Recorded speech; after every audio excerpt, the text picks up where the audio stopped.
Oh, shit. Jill just got knocked out.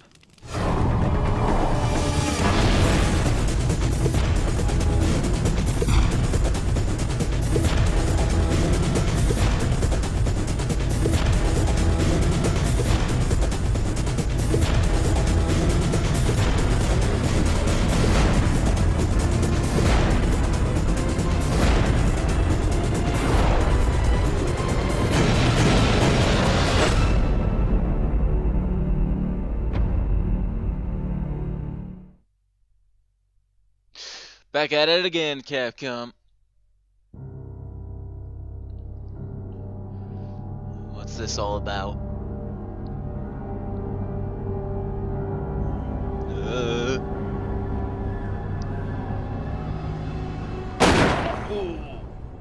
Headshot. Alright. What up, it's Shankster94, and welcome to my first playthrough of Resident Evil Remake. Press any button. Alright. Loading up stuff. I have, like, sort of played some of the game on my actual profile prior to this, so that's why it doesn't seem, like, super brand new.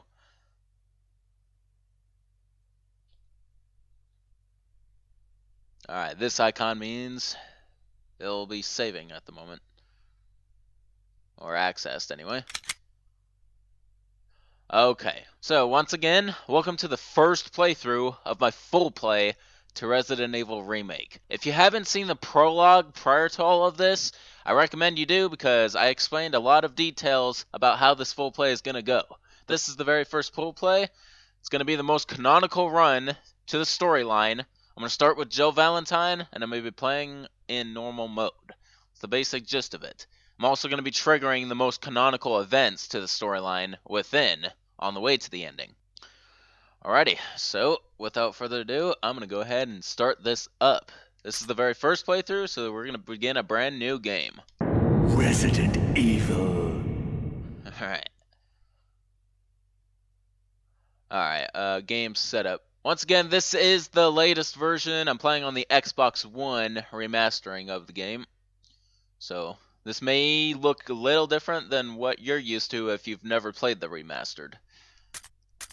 Alright, display wide or original. Okay, so the difference between these two, they didn't necessarily like convert it to widescreen without consequence. What they really did is just zoom in on it to where it actually covers a 16:9 ratio. So what's going on is in wide mode, they actually move the camera up and down while you're moving around in the scene to make it a little more cinematic, I guess. But yeah, you're losing a bit of the top and bottom part of the scene. Original keeps it in its original aspect ratio, the 4:3, and you won't have that up and down effect, but you're going to have pillars on the side of your screen. So, it's up to you what you want. I'm going to start out in wide mode. I actually think throughout this game I'll switch to original mode just to see the difference. But for now we're going to start with wide. Okay, as for controls, the original control scheme is what you probably are used to if you played the original version of Remake on either the GameCube or the Wii for that matter.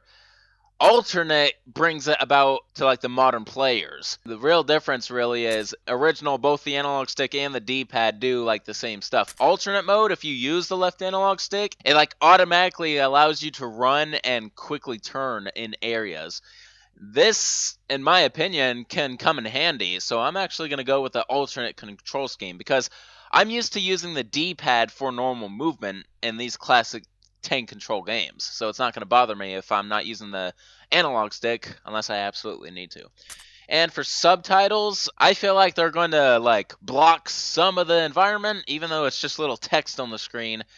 But I'm hoping you people can understand what's being said, so I'm going to leave subtitles off. Alright. Now, for the difficulty mode. Sorry it's taken so long for us to get this game started. This is the first playthrough, unfortunately, so I'm paying attention in super detail to, like, almost everything for this one. That's the way they always are. So, this is what the difficulty selection screen looks like on your very first playthrough of a game. So the question is, how do I like my games? Like climbing a mountain, fulfilling it, but it takes a lot of work. This is actually normal mode. Then 2, like going on a hike, good exercise but not too strenuous. This is easy mode. And then I believe this 3rd mode was added in for the remaster. I don't know if it existed in the original GameCube or even the Wii version for that matter. But then you got a 3rd difficulty, like taking a walk. You can relax and enjoy yourself. This is very easy mode for beginners who are not experienced with Resident Evil games. I, on the other hand, am very experienced with Resident Evil games, so I'm going to go ahead and tackle this in the highest difficulty mode I can already, which happens to just be normal mode, so it's not going to be that bad. So let's do like climbing a mountain. Approved. Alright, now for the character selection, because just like the original Resident Evil, you have a choice of 2 characters, 2 different scenarios, which the real canonical plot involves both of their scenarios combined, in a way. Anyway, once again, you got Chris Redfield and Jill Valentine. The deal with the up arrows is I could change their outfits. So we could actually play a Resident Evil 5 version of Chris from here, the BSAA Chris. Same thing with Jill. Her BSAA outfit. But yeah, this is the first canonical playthroughs. I'm going to stick to their original outfits for a little while. And we're going to start with Jill Valentine. She's the easier of the 2. Here we go! Finally. You skip to this point if you follow the time code at the beginning. Alright, also being the very first playthrough, I'm not going to skip any cutscenes, or when it comes to the door animations, I won't skip them until we've been through it both ways. Alright, July 1998. Alpha Team is flying around the forest zone, situated in northwest Raccoon City, where we are searching for the helicopter of our compatriots, Bravo Team, who disappeared during the middle of their mission. Haven't found it yet? No, not yet, Brad. Bizarre murder cases have recently occurred in Raccoon City. There are outlandish reports of families being attacked by a group of about 10 people. Victims were apparently eaten. The Bravo team was sent in to investigate, but we lost contact. Look, Chris! Bravo team's helicopter was a derelict.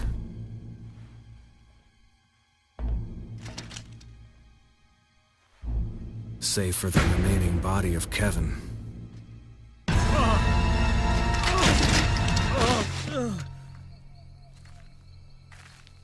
We continued our search for the other members, and it turned into a nightmare.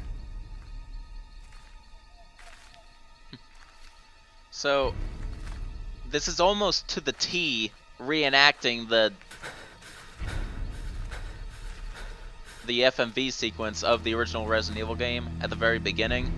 Almost word for word. There's only a couple areas where it actually changed it up just a little bit. Maybe to avoid the cheesiness of the original voice acting. But anyway, it's not an FMV sequence, now it's a full CGI sequence. Should actually go into more detail here.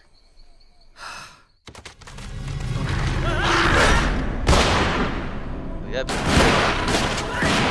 You are effed, Joseph Frost.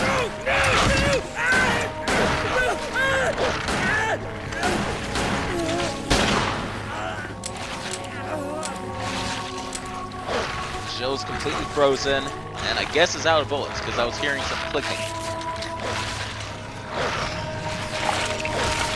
Oh, God. Pack of Cerberus, not good to mess with.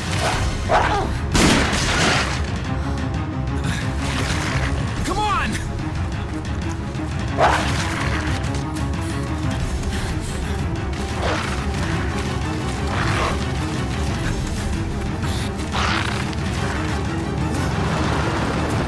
Hey! Brad! Where the hell's he going?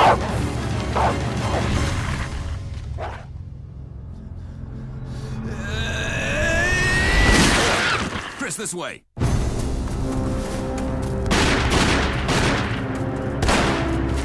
There's Barry. Damn it! Make for that mansion!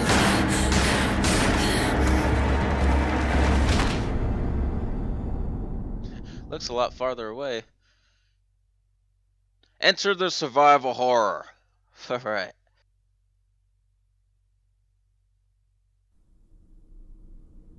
There are only 3 S.T.A.R.S members left now. Captain Wesker, Barry, and myself. We don't know where Chris is. That cutscene was normally only with Chris in the original. What is this place? Not quite your ordinary house, that's for sure. Hey, Wesker, where's Chris? Jill, no! You don't want to go back out there. But we've got to find... What was that? Chris? No. Jill, go and investigate. I'm going with her. Chris and I go back a long way. Alright. You two go. I'll secure this area. Stay sharp.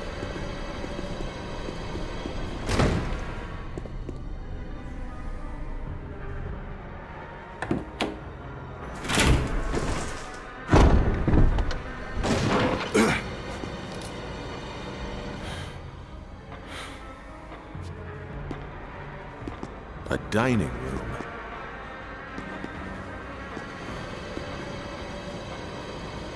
Alrighty, we are actually playing now. Alright, so one thing I'd like to mention is the cutscenes now are a lot more cinematic because they're actually original sequences instead of using the game's animations from within. So yeah, major remake of the original game, built from the ground up. Like, almost everything about it visually and mechanically is different in some way.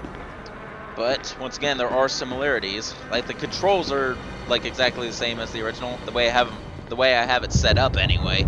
Because there's more than one controller type, and each one can like be related to the kind of gamer you are. They did a really good job like with the control scheme options. Now, if only they could do this for Resident Evil 2 Remake, as well as like the perspective. If you had a choice between fixed camera angles like this, or like over the shoulder perspective like some modern gamers are used to, like this, sort of, or even first person like Resident Evil 7 did. If you just had the choice, it would appeal to all gamers, if you ask me. Alright, anyway, enough wasting time. Let's see, we got an ink ribbon here. I'm not gonna take it. I don't plan on saving like real soon, and this doesn't seem like a very convenient place to save anyway, so there'll be ink ribbons along with the save rooms and stuff like that. Anyway, let's check out Jill's inventory. Like usual, she starts with the knife and her handgun, so that's good.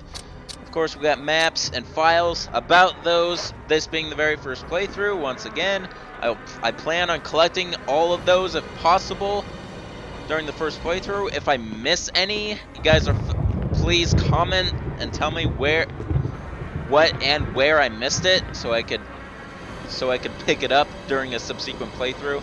Because I want to have all the files and all the maps gotten at least once throughout this entire full play. Alrighty, so let's go ahead and proceed with the game. I think you'd better take a look at this. What is it? Blood. Jill, see if you can find any other clues. I'll be examining this. Let's just hope it's not Chris's. I can see almost word for word.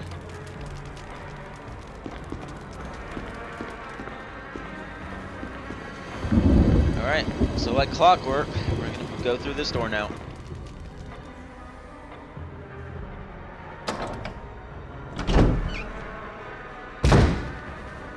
But God, just look at the visuals, like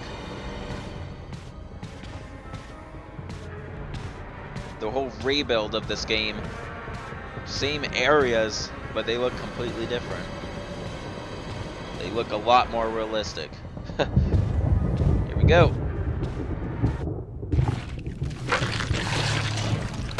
Ugh.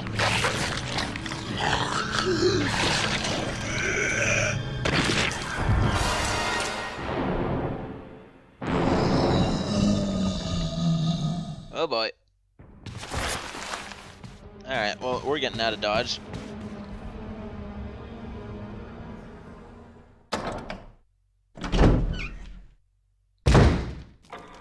Barry! What is it?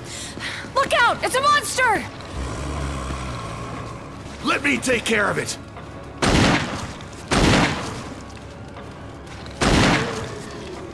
Took 3 shots from your Magnum.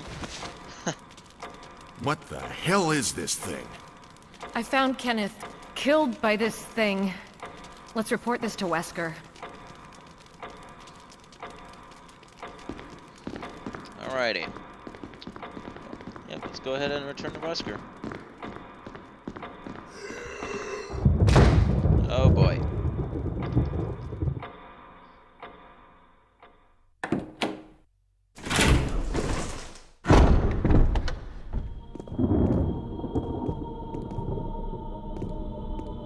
Wesker!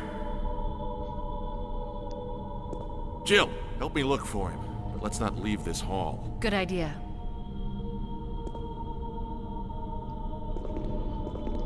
Alright. Check the upstairs area. Ah, here's another new thing. I don't have to... The stairs aren't a door animation. I could just go straight up them. That's really convenient, actually, for timing.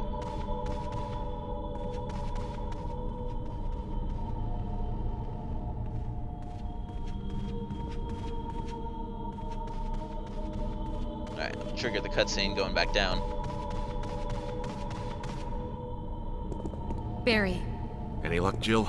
No, nothing. What's going on around here? I can't figure it out. Same here. Chris, and now Wesker. There's not much we can do. We can search for him separately. I'll investigate the dining room again. Okay, then. I'll try the door on the other side. This mansion is gigantic. We could easily get lost. Let's start from the first floor. Okay. Oh! I almost forgot. It's a lockpick. You'd make better use of it. We got the lockpick. Thanks. I may need it. Listen, if something happens, let's meet up in this hall. Got it? Okay.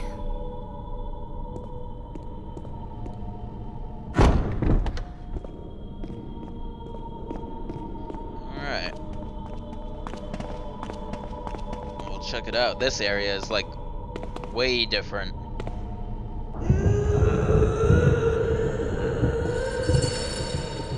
Wonder what's on the other side of this door. Huh. Won't be going through there for a while.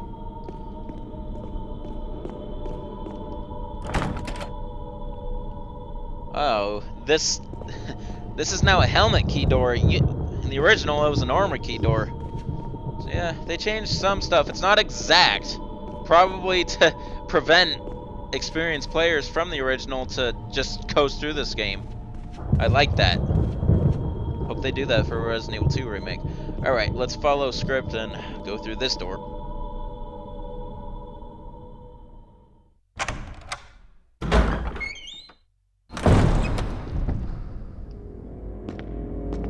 Alright.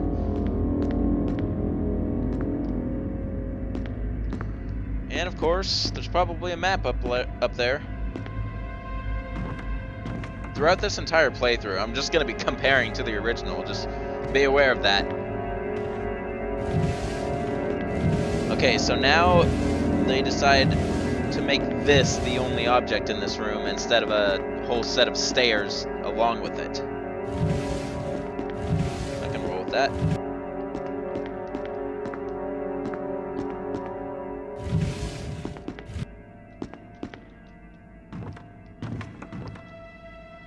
Map of the first floor of the mansion. Alright, so here it is for you. First floor. It's pretty much, it's almost exactly the same. Might be some brand new rooms though, I could see some of that. And that's all I got of the second floor. So it's its own map. Alright. Oh, also, the scheme is kind of different. There's a legend now. If it's green, if the room is highlighted in red, it means I haven't collected all of the possible items in that room. And of course, if it's green, or like clear, means I have collected all the items. And the one that's blinking is the one I'm currently in, and the little red arrow is my current position. So all of that.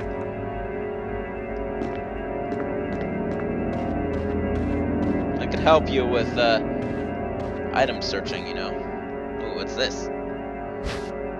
A dagger. Okay, so this is a defense item, and these will come in handy throughout the game. And here's a file associated with that. As with files, once again, I'm just going to skim through them. If you want to read what's on it, just pause the video on each page.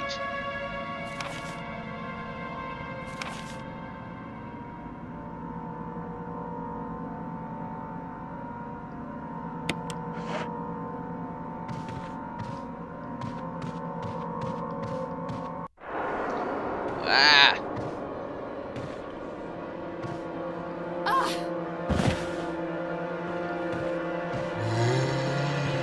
Alright, first battle.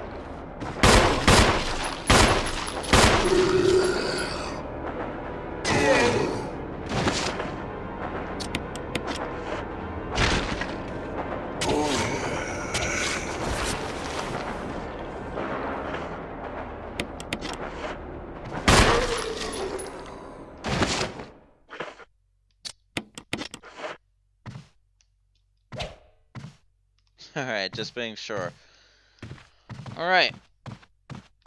So, there's going to be a new element introduced, yet another new element introduced later. I'll tell you about it when I get to it. Oh. Carving of a sword. Okay, so Jill now needs the sword key. In the original game, her lockpick actually acted as a substitute for the sword key, so she never needed it. It was only in Chris's scenario. But no, now she's gonna have to use it. Alright, fair.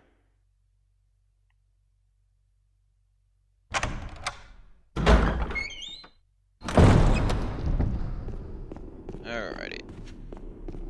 We're gonna go back into the dining room.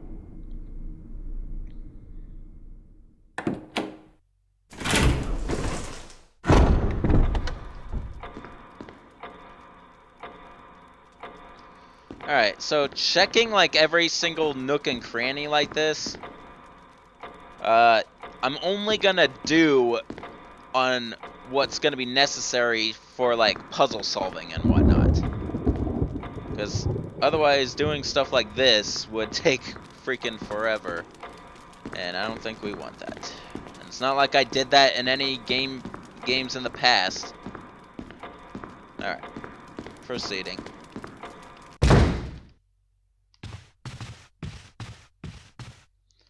Alright, we got the body of Kenneth. The corpse of your comrade, Kenneth. Looks like he's holding something. That's the film that belonged to Kenneth. I need a video player to see what's recorded on it. Okay. Well, she took it as a file, so that's kind of nice. It looks like his throat's been torn out. Shit. Alrighty then. Is there anything right here? No. Well, what's this area about? Ooh. So this is new. This is a new door.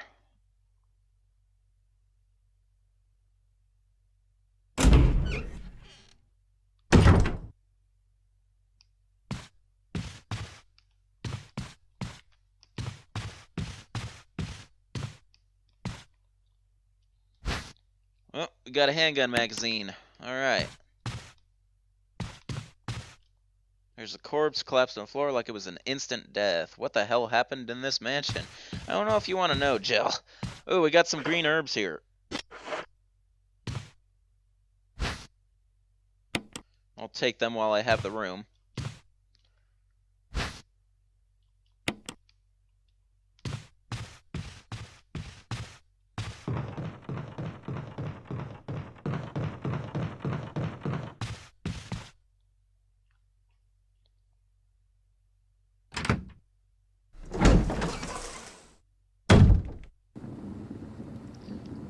What's this area? Why is this zombie all red? This is the infamous Crimson Head, I believe. And I'll probably have to deal with it later. Alright, we got 3 green herbs. I'm gonna make this a triple herb. Some hardcore Resident Evil fans recommend against that. I'll be fine though. Uh-oh. That's kind of creepy, using the mirror. Ah! Okay.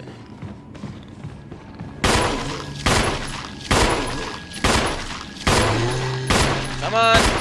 Jesus fucking Christ! Well,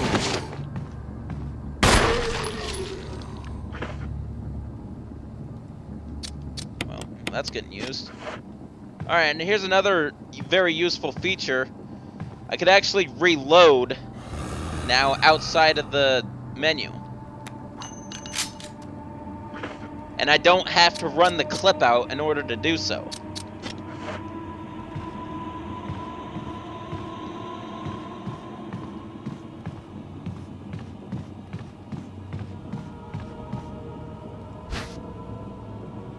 Golden arrow. Examine an item. Alright, that's just going into detail about how you can examine certain items, and it could change the name of it as well as like the whole design of it. So yeah, that has not changed in the series, and I like that. So let's check this out. The arrowhead looks like it can be removed. Ah, now we just have an arrowhead. A poor man's emerald. Okay. Well, it's the best I could do, I guess. Oh my god. Alright, I need some distance from these zombies.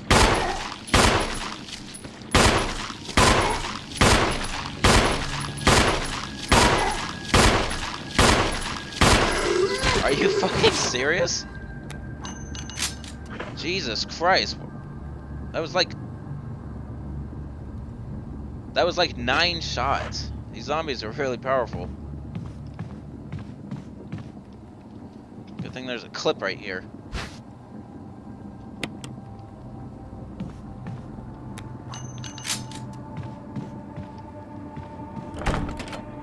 Alright, locked from the other side.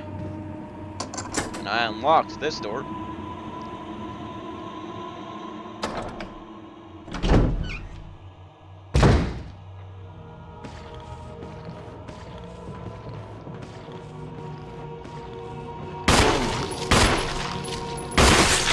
Oh! Critical! Alright, so yeah. They bring in critical headshots that the regular handgun is capable of. So this is almost similar to the when you play in a ranged mode in the original Director's Cut DualShock version anyway. Yeah, it's more like the Beretta 92 Enox. So it has like a critical factor that occurs at random. That's convenient. All right. Ah, so we're in the second floor of the dining room. So once again, you got the Blue Joel statue here that I gotta push off the ledge.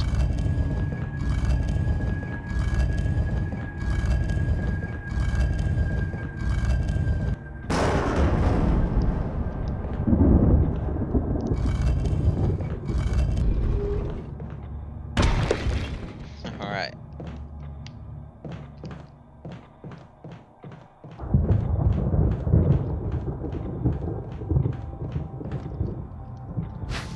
Another dagger. That's gonna come in handy.